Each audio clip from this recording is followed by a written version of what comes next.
Alright, listen up, future trust fund babies, or current trust fund wannabes. You think hitting that six-figure salary means you've made it? You think that fat direct deposit every 2 weeks is a one-way ticket to yacht life and early retirement? LOL. Bless your naive little hearts. Because the truth is, most of you high-income earners, you're actually just one bad investment, one medical emergency, or one failed avocado toast business away from being as broke as that influencer trying to shill crypto to their 10,000 bots. Yeah, I said it. We're talking about the shocking reality of why so many people pulling in serious cash, I'm talking $100,000, $200,000, even $300,000 plus, still end up financially underwater, stressed, and basically broke by their late 30s. And spoiler alert, it's not because they're bad people. It's because they're playing the wrong game. And if you stick around for the next 11 minutes, I'm going to break down exactly how you can avoid becoming another statistic in the sad saga of the high-income, low-net-worth club. Let's get into it. First, let's demolish this fundamental delusion: your income is not your wealth. Repeat after me: income is not wealth. It's revenue. It's what comes in. Wealth, my friends, is what you keep. It's your net worth, what you own minus what you owe. You can earn $1 million a year, but if you spend $1.1 million, guess what? You're still losing. You're still getting poorer. It's basic math, yet it flies over so many people's heads faster than a private jet fleeing a tax audit. We live in a society that fetishizes high salaries. We see the LinkedIn flexing, the promoted to senior VP posts, the flashy job titles. And we automatically equate that with success, security, and smarts. But often, it's just a bigger hamster wheel, spinning faster, with a fancier cage. Your income might buy you access to certain things, sure, but it doesn't automatically buy you financial freedom or peace of mind.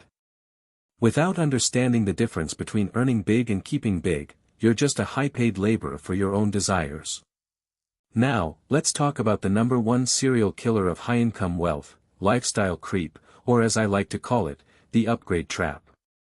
You start making more money, and what's the first thing your brain screams? I deserve this. Right? You worked hard, you hustled, you sacrificed.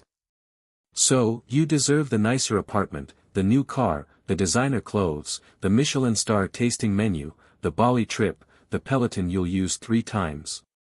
This isn't just about keeping up with the Joneses anymore, it's about keeping up with the curated, filtered, utterly fake version of the Joneses you see on Instagram.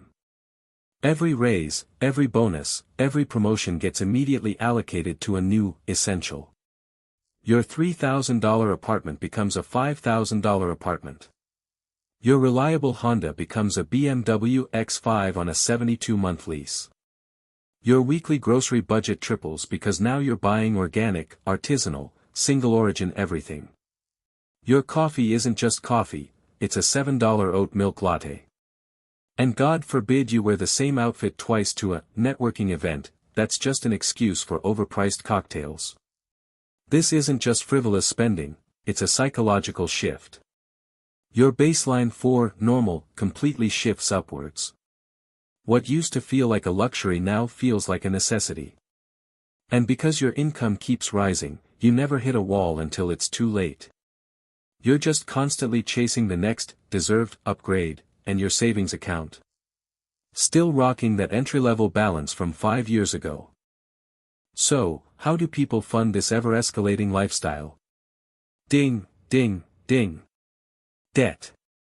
And I'm not talking about strategic debt, like a low-interest mortgage on an appreciating asset you can actually afford. I'm talking about the soul-crushing, wealth-destroying kind of debt that high earners convince themselves is normal. Credit card debt. It's often rationalized as cash flow management or for points. Until that balance quietly creeps up to 5 figures because you're swiping for every single experience. And those 20% APRs? They will eat you alive. Then there's the housing trap. You get a raise, so you immediately upgrade, to a house that pushes your mortgage payment to 40 to 50% of your take-home pay. And it's not just the mortgage, it's the property taxes, the insurance, the maintenance on a bigger place, the furniture to fill it, the landscaping you suddenly need. You become house poor, living in a beautiful cage you can barely afford to heat. And cars? High earners often finance brand new luxury vehicles every few years. A $700 to $1,000 monthly payment for a depreciating asset that loses 20% of its value the second you drive it off the lot. It's financial malpractice. You're throwing money into a black hole just to impress people who probably don't care. Student loans, too. Many high earners got there through advanced degrees, which often come with six-figure loan burdens. While they can afford the payments, they often don't prioritize aggressive repayment, letting interest accrue for years. Debt isn't a badge of honor, it's a financial anchor, dragging you down no matter how high you try to fly. Here's the kicker, a lot of high earners are incredibly smart in their respective fields. They're doctors, lawyers, tech leads, consultants. They can diagnose complex diseases, argue precedent-setting cases, design multi-million-dollar software, or strategize market entry. But ask them about their budget, their net worth, their retirement contributions, or their investment portfolio, and you'll get a blank stare faster than a Gen Zer trying to use a rotary phone. Financial literacy isn't taught in most schools, and apparently, it's not taught in fancy grad programs either. High earners often lack basic financial planning skills. 1. No budget *. They don't track where their money goes. They just feel like they're doing okay because the direct deposits are big. 2. No emergency fund *. One unexpected job loss, one medical crisis, one major home repair, and they're instantly in debt. 3. Ignoring retirement *. I'm young, I'll start later, they say, while missing out on years of compound interest. Maxing out a 401k or IRA seems like too much. 4. No investment strategy *. They either don't invest at all, or they get suckered into get-rich-quick schemes by crypto bros on TikTok, or they just leave all their money sitting in a low-interest savings account. They understand their own industry but zero about how money actually works and grows. 5. Tax blindness *. Many don't leverage tax-advantaged accounts or basic tax planning. They just see a smaller paycheck and shrug, instead of optimizing. It's like building a skyscraper without an architect. You might have all the materials, but without a blueprint, it's just a pile of expensive junk waiting to collapse. Then there's the insidious, hustle culture, trap. High earners are often driven, ambitious individuals. They work long hours, climb corporate ladders, and take on side gigs. They believe that more income is always the answer to their financial woes. Got debt? Work more. Can't afford that luxury item? Hustle harder. This mindset can lead to burnout, stress, and ironically, more spending as a coping mechanism. They confuse activity with progress. They're so busy grinding, they don't take the time to actually manage the money they're earning. They think that simply increasing their income will magically solve all their problems. But if you're pouring water into a leaky bucket, it doesn't matter how fast you pour, the bucket will never fill. The leak, the lifestyle inflation, the debt, the lack of planning, needs to be fixed first. You can out-earn bad habits for a while, but eventually, those habits will catch up and leave you stranded on a treadmill, running really fast, but getting nowhere financially. Let's get real about the psychology here. Money isn't just numbers, it's deeply tied to our emotions, our self-worth, and our perception of status. High earners are often under immense pressure, from peers, from social media, from their own internalized expectations, to project an image of success. FOMO, fear of missing out, becomes a powerful financial drain. Everyone's going on that extravagant trip. Gotta go. Everyone's buying the latest tech gadget. Gotta have it. Dinner with colleagues at that notoriously expensive restaurant. Can't look cheap. This isn't just about showing off, it's about belonging, about feeling valued, about proving to yourself and others that your hard work means something. Spending becomes a coping mechanism for stress, for boredom, for the demanding nature of their high-pressure jobs. A new purchase offers a fleeting hit of dopamine, a temporary escape from reality. But that high is short-lived, replaced by buyer's remorse and a growing realization that things don't bring lasting happiness or financial security. It's a vicious cycle that keeps them trapped, constantly chasing the next purchase to fill a void that money can't possibly fill. Okay, so now that I've thoroughly roasted anyone making six figures and still struggling, let's talk about how to actually fix this mess.